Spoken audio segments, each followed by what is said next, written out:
Hello, everybody, and welcome to a new episode of Effed Up Stories. I am your host, Will Pender. And I am your co-host, Ryan Sharp. And tonight we will be jumping into another user-submitted story. This time, and get this, it's not the first story I've had like this, but anyway, a cursed iPod, right? Modern cursed objects. Cool, right? So before we jump into that, couple little things. We are ramping back up to be doing these shows regularly as we were before our little, silent time. The big thing that I wanted to tell you guys is very, very close. I'm thinking actually it's going to be next weekend. So next weekend, we are planning to do a big episode. I'm going to have my big reveal. And we got a lot of really cool stuff headed your way.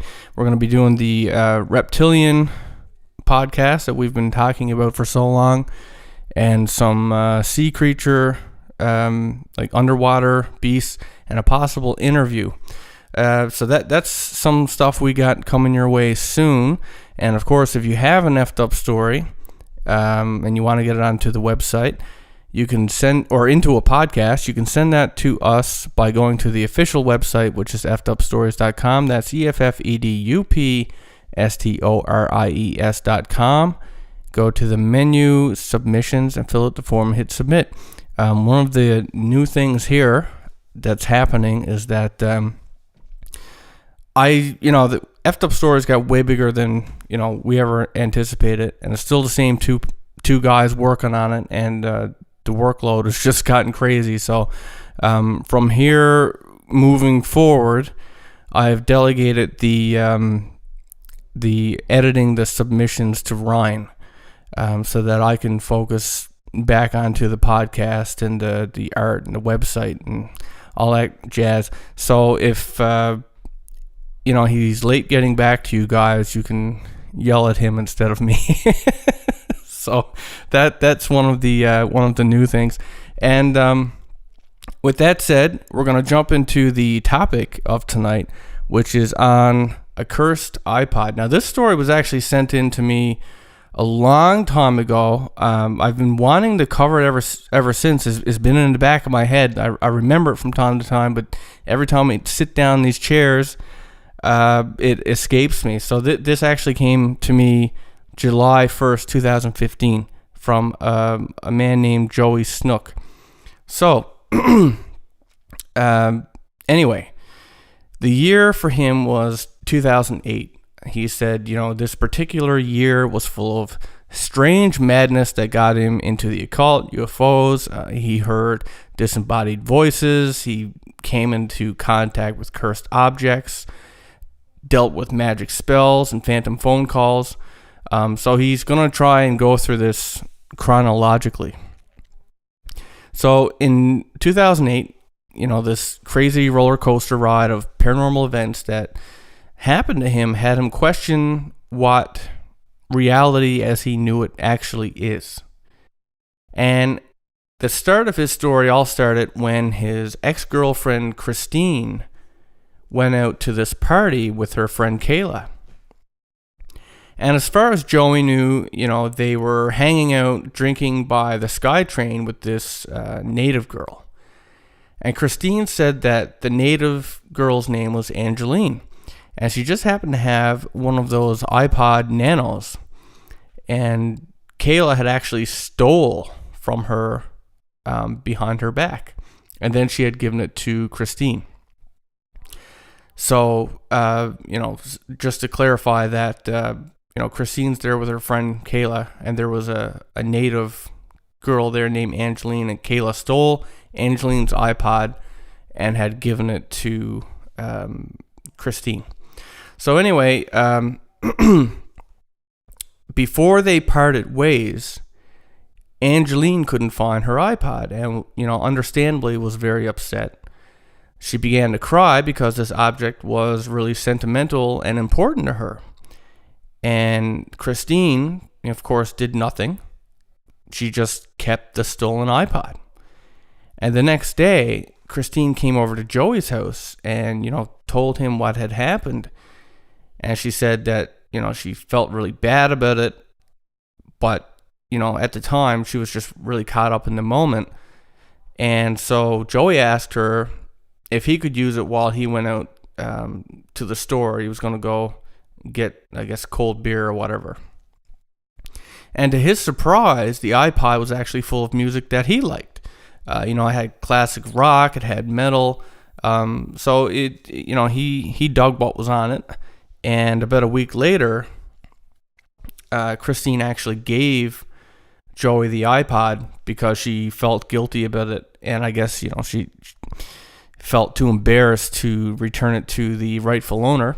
And besides, it just happened to be full of music that was suitable to Joey's taste.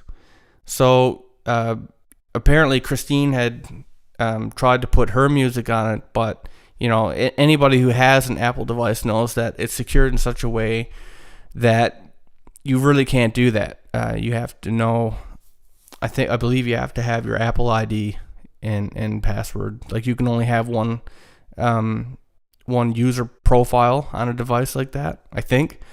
Anyway, later that night, the events that is in the story began to unfold. So as Joey was about to fall asleep, he heard this voice whisper his name into his ear.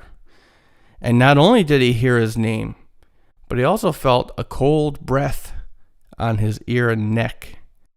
And this just scared the shit out of him. And he got up immediately to see who it was, but of course, there was nobody there.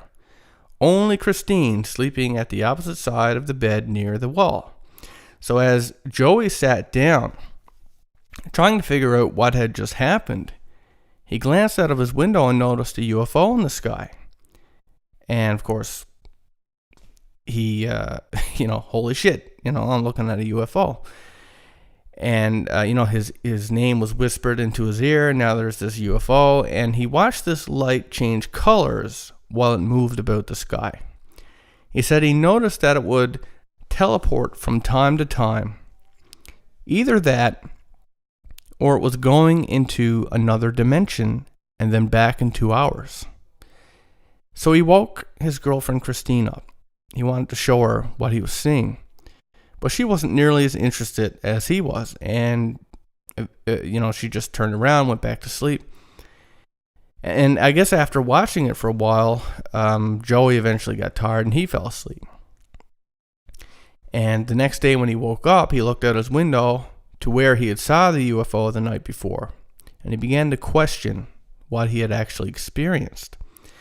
And he thought, fuck it, it's beyond anything that I can rationalize. Things were going normally. He was just going to, pass this off. But he couldn't help but notice this oppression or weight on his shoulders. People that were close to him started to give him the cold shoulder. Later that evening, Christine came over to stay the night. They watched the movie Donnie Darko, and then they had some discussions that turned into arguments for no particular reason, and she broke up with him, and he began to wonder how things could, end so abruptly. So, the people in his life were, it was like there was like a tension in the air that was causing issues that was abnormal. And after she left, he drank a beer and, in an attempt, I guess, to fall asleep. And he later woke up to his headphones blaring Fantasia for strings from the Exorcist film. And he said not only was it 3 a.m., but he knows for a fact that he had put the iPod on hold. And he said there was no way that it was possible that this thing could be playing unless somebody physically turned the hold button off and then turned it back on. So why that particular song, he thought? He thought maybe the iPod had an alarm set for that time to play this particular song. And he checked only to find out that there was nothing of the sort. So he turned off the iPod and he went to the kitchen for a glass of unfluoridated water while contemplating why all these strange occurrences were happening to him. And he looked out the window in the living room and he saw this man pushing a stroller with a baby at 3, and I like this, he said 3 in the effing morning, right? So he noticed, this guy pushing the stroller noticed Joey observing him and looked directly into his eyes. And Joey said he got the sense that it was pure evil in the man's eyes, and he got the sense that he peered into his soul. And then the man began to speed walk away from his building. So Joey dashed to the door in an effort to pursue the man. But by then, he was just nowhere to be found. And it seemed to Joey as if he had stole this baby. And he was off to do some kind of sinister deed with the poor little infant. And so Joey was becoming very drained from so many unexplained events. And he began also developing an obsession, almost a possession, with the iPod. And he didn't realize it at the time. He said Christine called him to get the iPod back, but he lied to her and said that he had dropped it in the sewer while running to catch a bus. And of course, something else that he noticed, he forgot to mention the images that were on this thing, which were legit pictures, as in not fake, real pictures of dead people. Decapitated heads, the before and after pics of, this native girl decapitating a rat, and other pictures that he don't even want to mention. And then he began to hear disembodied voices saying that he had no soul and that it was too late for him to get it back. Joey was confused with where the energies were originating from. For whatever reason, he couldn't figure out the obvious answer, that the problem stemmed from the object right in his hands, the iPod. And he started collecting stones and crystals because of the metaphysical properties and noticed a difference almost immediately. But he wasn't getting to the root of the cause. He said the iPod was turning on every night at 3 a.m. And he was starting to realize that this was cursed. And he was becoming more and more withdrawn from his friends, from his family, almost as if he were being possessed. And I mean, this is the stage that we often see with demonic oppression leading up to possession. But despite this, part of him wouldn't give in. He went with it. He had this obsession. And later he found out from Christine that Angeline had died from a why can I not pronounce methamphetamine? Methamphetamine overdose a week after Christine had gotten the iPod. That's peculiar, right? And Joey said it pissed him off because he wanted to give it back to her, and he just couldn't get rid of it by simply throwing it out. So he had finally reached the point that he would hope that he could have given this back to her, and now he can't because she's dead. And he said, he couldn't throw it away. He said, believe him, he's tried. And he said, the voices won't stop. And it got to the point where he stole holy water from a church after getting some phantom phone calls. And he had tried all the stuff and it didn't work. So he destroyed that phone because he figured it was cursed as well. Now, this is the phone he got the phantom phone calls on. But it turned out to be only the iPod that was cursed. And on his way back from the church, he noticed an elderly native man walking down the alleyway in his direction. So Joey stopped him and he asked him if he believed that an item could be cursed. And the native man said, yes, it is possible, and that his ancestors used to curse particular items that the white man had stolen from them. And he now knew that he wasn't losing his mind. So that night, Joey had a dream that Angeline came to him and he apologized about the iPod, and she didn't mean for it to end up in his possession.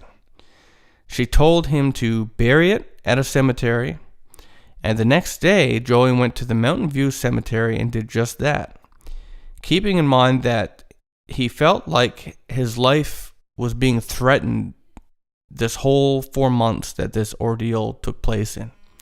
He said he buried it while he burned some candles and said a mantra before leaving it behind for good. And he said it felt very much like a funeral, to be honest. Later that night, he saw the same UFO as he had seen previously, and again, he watched it until he fell asleep. And the next day, he heard what sounded like a huge group of crows making a bunch of noise. And he looked out his window, and hundreds of crows were looking up at Joey while crowing furiously. And then they all flew away at the same time, creating this noise that sounded like a witch cackling. And Joey immediately got the sense of relief. The message was clear that he had broken the curse, that the cackling he heard while the crows flew away was the sign. And overall, he took this to be a lesson that he learned in the supernatural, that there are many other things that has occurred to him, but this is the main thing that has happened to him. And there's more to these things than meets the eye. So I guess the underlying elements of the story are that natives, I guess because they were being stolen from, have known, at least in some pockets, to curse items that they knew would be stolen, and whoever stole those items would have the curse fall upon them. So in Joey's case, he didn't steal the phone, but it ended up in his possession. And well, he didn't return it either. Well, he did get to the point where he wanted to, but yes, I agree. Like he knew it was a stolen iPod right from the get-go, and he hung on to it. I realized that I guess maybe he wouldn't feel like it's his place to, he probably didn't even know the girl. But at the same time... Now, I mean, when it comes to cursed objects, I don't think that there's anything that couldn't be cursed. I mean, I'm sure if you tried hard enough, you could curse a cross or a rosary beads or whatever. I'm sure there's all kinds of situations. So the fact that this is a modern piece of technology, at first, you don't think of cursed objects like that. It's always a cursed gun or a hat. Now, the thing that really struck me with this is the presence of the UFO. That is an interesting, seemingly unrelated aspect to the story. It's one of those things. Over the years, how many stories have we heard and read, and how many people have contacted us about, and just random stories I've read about UFOs being present in seemingly supernatural events. Well, not only that, but in Joey's case, he's specifically relating this to possession and demonic oppression. And a lot of people make this connection between aliens and demons. Yes, claiming that aliens are the new guise under which demonic entities operate. Right, and I mean, I've honestly, I'm not saying it's not, but I can never make that full connection. You know what I mean? But I mean, this is one of the more interesting stories where you have a actual UFO show up, and then you have what sounds like it could be demonic oppression. It's particularly not just because of what he felt, but remember now, Angeline, the native who owned this thing, for some reason, there were not only dead bodies pictures on there, which is more than a little disturbing. I know I don't have any on my phone, but apparently and allegedly a picture of her killing a rat, which why would you take a picture of yourself killing a rat? Well, especially decapitating it. It's one thing, rats are a pest, sure, kill a rat, that's fine, but to me, it falls in line with a sacrifice. I know it's just a rat, but a lot of times it's just the significance of what something means, what it symbolizes for the ritual to take effect, right? So it almost seems like maybe there had to be some kind of imprint left on the iPod for that to take effect, and in this case it was a picture. Well, right? Yeah, and if we look at the whole scenario, so the iPod gets stolen, and whatever it was, weeks or months later, he actually looks at the pictures on it and realizes, holy crap, this woman was into some weird stuff. And on top of that, starts having all these very negative supernatural events happening in his life. It seems to me that Christine was probably involved in the dark arts, I guess you could call it, or at least involved in supernatural in one way, shape, or form. Do you mean Angeline? Or Angeline's a native, right? Yeah, sorry. That Angeline was obviously involved in some dark practices before the phone was ever stolen. Because why else would you have pictures of dead people and apparently a picture of her killing an animal? Well, it sounded to me like if what the native at the end of the story, with what he was saying, if it was correct, that was a practice that was their culture. I guess that they knew certain people would steal certain objects and they would go ahead and curse them. And then when they stole them, it's like it was befitting, you know what I mean? So that's what it sounded like happened. But I got to say, what a coincidence that Angeline would die, like 10 days after her. I know people die all the time. I know that. But I just find the timing of, this whole experience that Joey has and the fact that she died, and it's just weird, right? And, well, altogether, the whole sequence of events, from when the phone was stolen, so you have just this general sense of oppression, the phone's coming on by itself, these phantom phone calls, and I believe that's that the phantom phone calls were a story onto their own. Oh, we covered it, Calls from the Dead, and we even did another one where that was probably the more fucked up one, the Canada 411. Yes, right. That was some of my favorite collected stories on that. But yeah, I mean that's a thing. Along with this strange character walking around outside 3:00 in the morning with a baby stroller. That's a disturbing one. That is a disturbing one.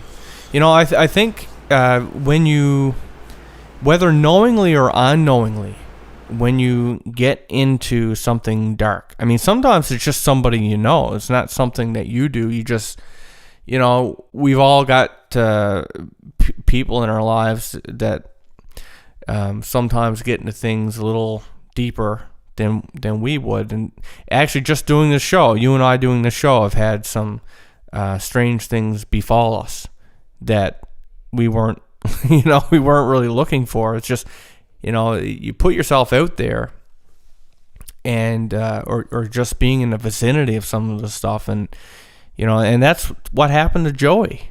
Joey didn't steal the iPod. He didn't, he wasn't the target for the curse. He just happened to be the recipient. Like he got it, right? But then even his own character changed a little bit because, he was lying to Christine. Yeah, I dropped it in the sewer.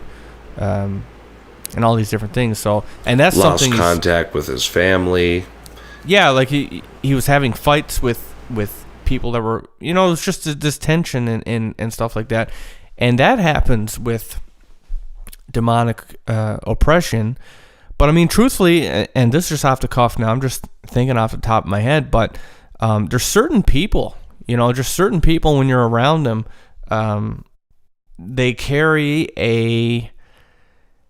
it's like this heavy thing. It's really hard to articulate this, but What are you talking about? Like, what do people refer to it as? Psychic vampires? It could be. It could be. I've met a couple people, even when I was in music school. I'm not going to say his name, but I told you who one of them was before. And man, I'm telling you, like, I'm not generally an unhappy person, right? Like, I wouldn't say I'm like giddy fucking happy go lucky either, but I'm pretty in the middle, a nice gray, right? And some of these people, I mean, I could be in a good mood. It could be a day that I'm gonna, I got plans, right? I'm gonna, tonight I'm gonna fucking go to dinner, and then I'm gonna go in the hot tub and drink rum, right? I mean, that could be my night, but it might be what I really want to do. And I run into one of these guys, and it's like I'm irritable all of a sudden, and it's not because of anything they're doing. We could be like having an on the outside, everything is great. We could be having a good conversation. It's nothing that they said. It's nothing they did.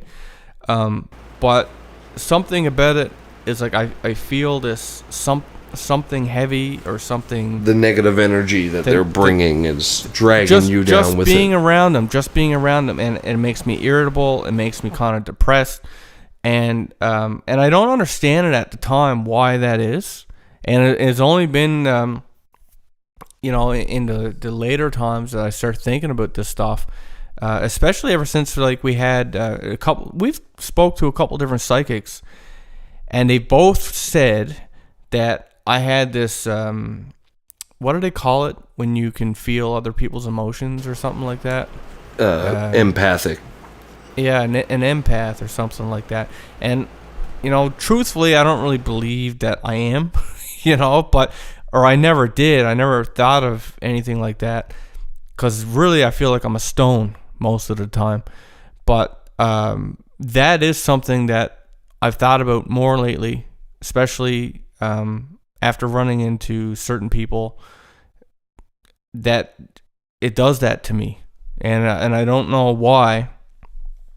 But when they leave, it's it's gone. And by the way, just in case you're thinking I'm not talking about you, but after the podcast, I'll tell you who it was. But for real, and is like an energy that emanates from them, and it sucks the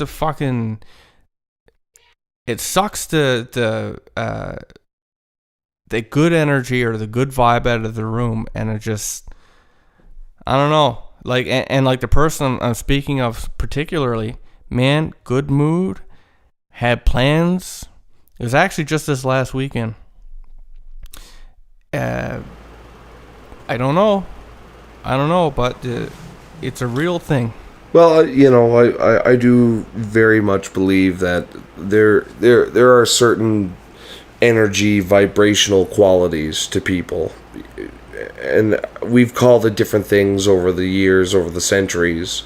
Aura is one that when people are sensitive and can see those kinds of things, I think that's what they're talking about. The aura is your own personal energy fingerprint, and I think it's very possible that there are certain people, and in this case objects, that can either have a lower vibrational energy matrix about them, or in the case of this iPod, be imbued with kind of maybe it's like an artificial soul in a way, an artificial energy matrix that's just meant to be a black hole and draw people down and suck all the good out of your. And I mean, you look through the story, and it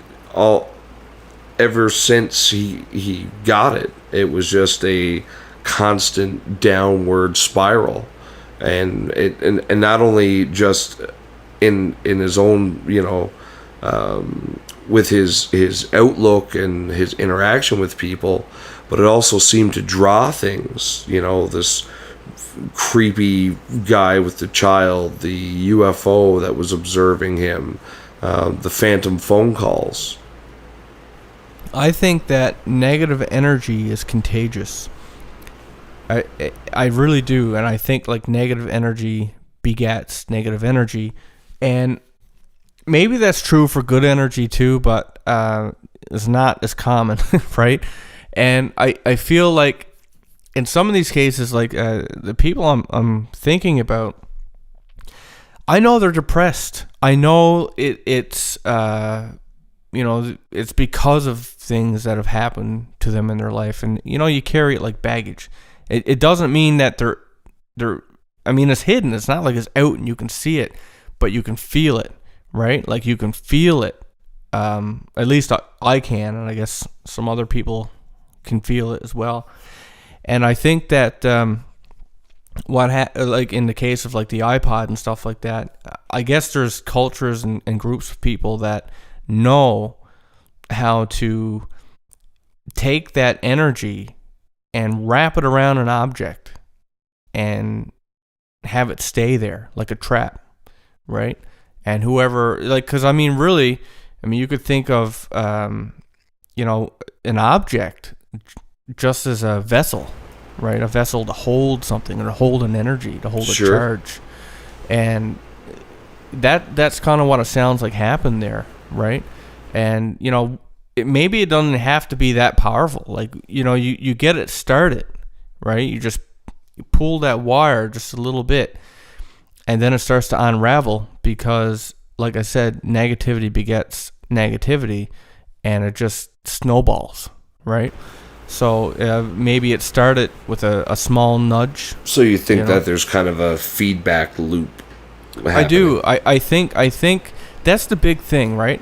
Is that at the end of the day, we do have, in general, the power to get out of addictions, to get out of negative situations, whether it be relationships or, your job or where you are. We have the power to do it, but it's so fucking hard to do it because it's one of those snowball effect kind of things. Like, if something makes you feel bad, then the way you feel makes you, like, you don't feel up to the task of tackling that. You don't feel up to it's easier to say fuck it and just go with the flow. It's hard, like, or if you're addicted to something, it's very, very hard to break out of it, because doing, the topic of your addiction feels so good, and not doing it feels so bad.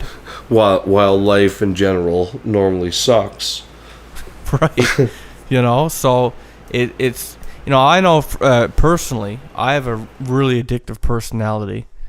So I have to be very careful with anything that, I do that could be addictive, right? Like, I haven't smoked for 12 years, but like when we first met, first couple of years, and I didn't smoke a pack. I smoked 2 and 3 packs a day. And if I was doing something like mixing or something like that, it could have been more. It could have been 4 or 5 pack. I could sit up, I could stand up and chain smoke, cigarettes like crazy, right? So then when I quit, which is really fucking hard to do, I got a bag of Jolly Rancher candy, and then I was hooked on them for fucking right. So like, everything for me is like that. So I have to be very careful. So like, when I drink, like when I find a drink I like or something like that, I have to be very careful to limit myself. And like at first it's like, okay, well, I'm only going to have like a couple drinks on the weekend. And then it's like, well, 1 or 2 weekdays is not so bad if I limit myself. But before you know it, right, you're a full-blown alcoholic. You're a full-blown alcoholic. So, it's something that I got to be very careful for myself. But I think, in terms of negativity begetting negativity, similar kind of thing. It's easier to not deal with. It's easier to keep the status quo rather than try. It's easier to go change. with the flow. If the flow is going that way, it's easier to let it take you, just like a current, right? It's very hard to go against it, and that's what we see. Which is perhaps why he refused. Joey refused to acknowledge that the problem started and end it with his iPod. Yeah. So, I guess the moral of the story being, don't steal shit. Don't steal shit, and especially if it comes from a native. But, well, really, I mean, truthfully, if you steal it, you probably deserve it. Joey knew it was a stolen item and kept it. But really, I can't sit here and tell people what to do. I'm really not a good role model of what to do. But yeah, I mean, there's bad stuff out there, and if you put yourself into it or you allow it to come into your life, bad things can happen to you. These things can snowball very quickly, as we've seen. As we've seen, and of course, if you have, I guess, an ability to sense these, things from people, if you have a sense of negativity or whatever, maybe it's a good idea to do something good for them. That can be contagious too. I mean, if you do a good thing for someone someday, they might go and do something good for someone else. I mean, it sounds like a small thing, but these little things, like if you look at the internet and you look at people in general, not everybody, but a lot of people are so quick and to insult you or shit on you or yell at you or and that's people that's people doing their best to deal with their life, and it comes out in different areas. It's called lashing out at the wrong person, right? And that's because everybody is so stressed out these days. Everybody has so many issues. But unfortunately, that person that you scream at or you freak out at, then that makes them pissed off, and then they put it to somebody else, and it just spreads. If you do a good thing for somebody, it might make them do a good thing. I know people have done good things for me, and it's caused me to go out and do good things, right? So maybe that's what we should be doing, right? Pay it forward. And so anyway, give us your thoughts on that in the comments, and of course the other interesting element of the story being cursed objects that are modern. We always expect it to be this ancient old thing left over in someone's home from like 100 years ago, or dug up from a grave. But I mean, it could be anything. So actually, you know what? There was a comment that I read earlier the week from somebody who had a great topic on. He said we should do it on cursed musical instruments. And buddy, that is right up my alley. So if anybody has any great stories on something like that, like a cursed guitar or a harmonica or just something like that, I would love to hear it. And of course, if you have any other paranormal effed up stories, I'd like to hear that too, and you can send that to us at effedupstories.com. That's effedupstories.com. And we'll get it looked over and edit it and onto the website and into a podcast. And with that said, I hope you will tune in next week when hopefully we'll be doing the ever-awaited reptilian episode. Good night, everybody. Thanks for listening.